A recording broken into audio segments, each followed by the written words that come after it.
नमस्कार, बहुत स्वागत है आपका। आप देख रहे हैं ग्रैंड धर्मा सन्मार्ग। बैसाख का महीना हिंदू वर्ष का दूसरा महीना है और शास्त्रों में बैसाख मास में पवित्र नदियों में स्नान करने का नियम बताया गया है। अगर हम पद्म पुराण की माने तो यदि कोई व्यक्ति बैसाख के महीने में सुबह सुबह स्नान करता है तो उसे अश्वमेध यज्ञ के समान फल की प्राप्ति होती है। तो बैसाख महीने का महत्व बहुत है। बैसाख के महीने में भगवान बुद्ध का जन्म हुआ था और इसी महीने में माँ दुर्गा के अपराजिता स्वरूप को कपूर और जटामासी से युक्त जल से स्नान कराने का भी नियम है। अगर हम शास्त्रों की माने तो बैसाख महीने में ही ब्रह्मदेव ने तिलों का निर्माण किया था। इसलिए यदि कोई व्यक्ति इस महीने में तिल युक्त जल से स्नान करके अग्नि में तिल की आहुति दे, शहद तिलों से भरा पात्र दान करे तो अक्षय पुण्य की प्राप्ति होती है। तो बैसाख का महीना पूरी तरह से भगवान शिव और आदि शक्ति माँ पार्वती को समर्पित है। इनके जुड़ी हुई कुछ व्रत की बातें हैं, कुछ नियम हैं। तो बैसाख के महीने में कल्पवास, नियमित रूप से पवित्र नदी सरोवर में स्नान करना, भगवान सूर्य को जल अर्पित करना, ये सर्वोत्तम माना गया है। क्योंकि जो व्यक्ति बैसाख के महीने में ब्रह्म मुहूर्त में या फिर किसी पवित्र नदी में सुबह सुबह स्नान करता है तो उसके सारे पाप नष्ट हो जाते हैं। आप चाहें तो घर में ही नहाने के पानी में गंगा जल डालकर भी नहा सकते हैं। तो बैसाख के महीने में सूर्य मेष राशि में, चंद्रमा वृषभ राशि में मौजूद होकर उच्च स्थान पर होता है, इसलिए यह समय बहुत श्रेष्ठ माना गया है। और चंद्रमा सूर्य प्रधान ग्रहों की उच्च स्थिति में मौजूद होने की वजह से इस महीने में सभी स्थितियां अनुकूल हो जाती हैं। तो भगवान शिव की पूजा करना और सूर्य को पूरे महीने में जल अर्पित करने से जीवन के सभी तरह के मनोकामना सिद्ध होते हैं, कार्य सिद्ध होते हैं, रोगों का नाश होता है। तो भगवान शिव की पूजा करने से परिवार में खुशहाली आती है।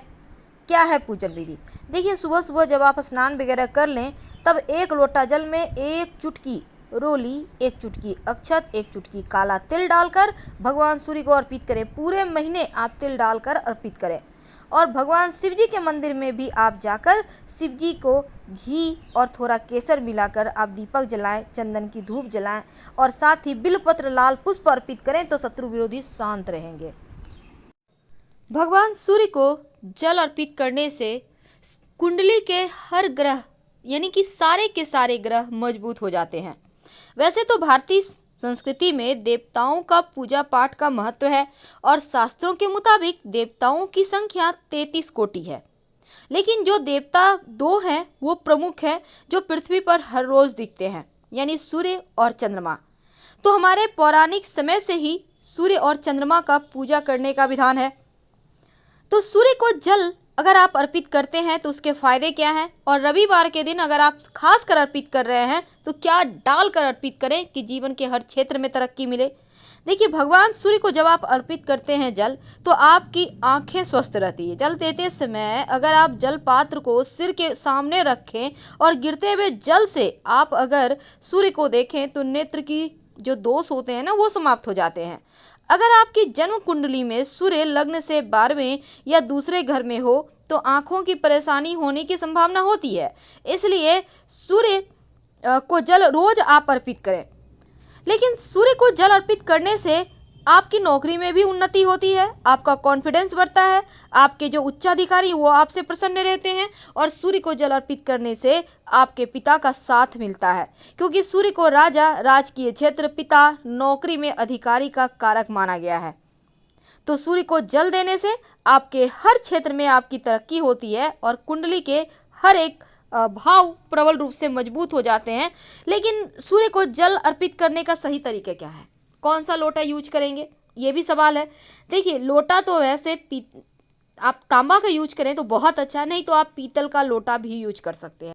लोटे में विशेष वस्तुएं डालकर अगर इस दिन भगवान सूर्य को विशेष तरीके से जल अर्पित किया जाए तो आपकी हर मनोकामना भी पूरी होती है और जीवन की हर कठिनाइयां दूर होती है। क्योंकि अकेला सूर्य कुंडली के सभी ग्रहों को मजबूत कर देता है।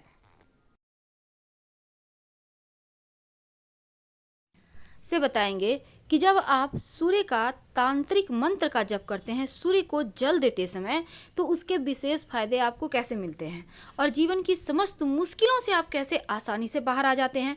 और साथ ही अगर आप वो मंत्र तांत्रिक मंत्र ना पढ़ें तो गायत्री मंत्र पढ़ सकते हैं।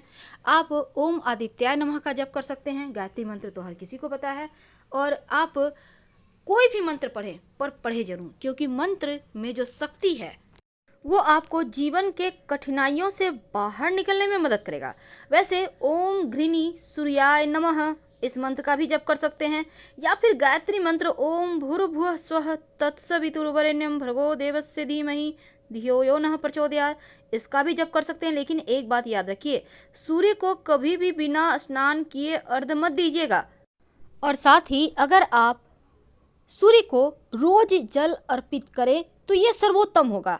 अगर सूर्य के सामने खड़े होकर रोज 27 बार गायत्री मंत्र पढ़े तो जीवन में कष्ट ही नहीं आएगा। अगर ग्रहों की बुरी चाल से कष्ट आ भी जाए तो भगवान की कृपा से वो आपके हाथ पकड़कर आपको कष्टों से बाहर निकाल लेंगे, आपको तमाम परेशानियों से मुक्ति दिला देंगे। बस एक बार सूर्य के शरण में आकर तो देखिए, क्योंकि वो कुंडली के हर दुर्योगों को समाप्त कर देते हैं, क्योंकि सूर्य राजा हैं ग्रहों के। सूर्य का मंत्र बोले, ओम एहि सूर्य सहस्त्रांशो तेजो रासे जगतपते अनुकंपये मां भक्त्या गृहणार्थ दिवाकर। इस मंत्र का जप करके सूर्य को जल अर्पित करें। इसके बाद सीधे हाथ की अंजुरी में जल लेकर अपने चारों ओर छिड़के।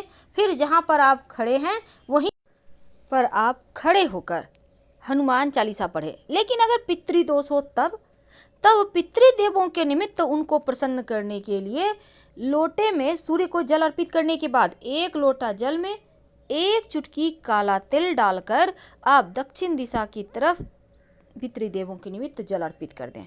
इससे पितृदेव संतुष्ट होंगे और उनको जो वो जिस चीज़ की चाहत से आपके पास आए हैं उनको तृप्ति मिलेगी और आशीर्वाद बरसा कर ही जाएंगे। अगर आपका पैसा किसी ने ले लिया है, कहीं फंस गया है, कोई वापस नहीं कर पा रहा, या फिर आपका पैसा कहीं ब्लॉक है, आप चाहते हैं कि आपका पैसा आपको मिल जाए, तब जब आप भगवान सूर्य को जल अर्पित करें तो रविवार के दिन से शुरू करके, अगर आप महिला हैं तो लगातार 21 दिन, अगर आप पुरुष हैं तो लगातार 27 दिन ये प्रक्रिया करना है। जल में 11 लाल मिर्च के बीज या फिर 1 चुटकी लाल मिर्च के बीज डालकर अर्पित करें। भगवान से प्रार्थना करें शीघ्र धन प्राप्ति के लिए। अगर मंगल कमजोर हो तो जल में शक्कर या फिर गुड़ डालकर अर्पित करें तो आपका मंगल बेहतर होता है, जीवन में कष्ट कम होते हैं। शत्रु विरोधी ज़्यादा परेशान करे, आपको लगे कि शत्रु बहुत ज़्यादा परेशान कर रहे हैं, तब जल में लाल गुड़हल के पुष्प डालकर सूर्य को अर्पित करें तो शत्रु विरोधी शांत हो जाते हैं। अगर वैवाहिक जीवन में समस्या है या फिर आपका विवाह नहीं हो पा रहा है, तब जल देते समय सूर्य को जल में 1 चुटकी हल्दी डालकर अर्पित करें। जो विद्यार्थी हैं पढ़ाई पे फोकस करने के लिए, पढ़ाई में अच्छा करने के लिए जब सूर्य को जल अर्पित करें तो उसमें स्याही डालकर अर्पित करें, ज़्यादा नहीं 1-2 बूंद डालकर अर्पित करें तो पढ़ाई लिखाई में मन भी लगेगा और आपका खूब तेज बढ़ेगा। ज्योतिष में इन चीज़ों का पालन करने से जीवन के कष्ट कम होते हैं। सूर्य को जल देते समय अगर आप लाल चंदन या रोली डालकर अर्पित करें तो फिर आपका अच्छा स्वास्थ्य रहता है। और जल अर्पित करते समय गायत्री मंत्र का जप कीजिएगा। आप चाहें तो इसमें 1 चुटकी अक्षत भी डाल सकते हैं।